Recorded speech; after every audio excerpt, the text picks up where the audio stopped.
Hey guys, and the one or two girls that may have bought this DVD. Welcome to this course on car modeling and texturing from cgmasters.net. My name is Chris Plush, and I'll be walking you through the car creation process step by step.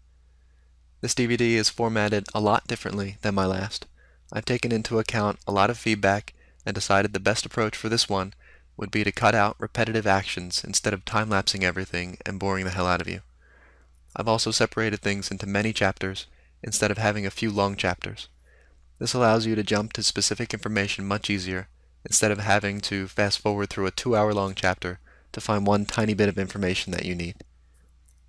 Now that we're ready to get started, the first thing I would suggest doing is customizing the user interface to look like mine.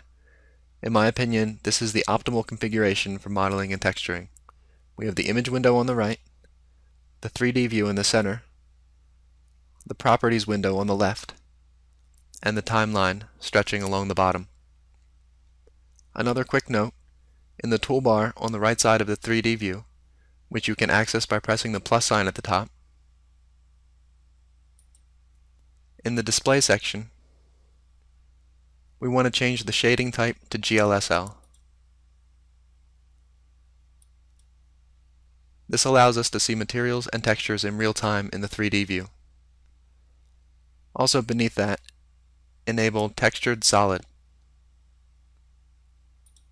This allows us to view UV map textures on our objects in regular solid shading mode. You'll see why we need that when we set up the blueprints later. So I hope you enjoy the training.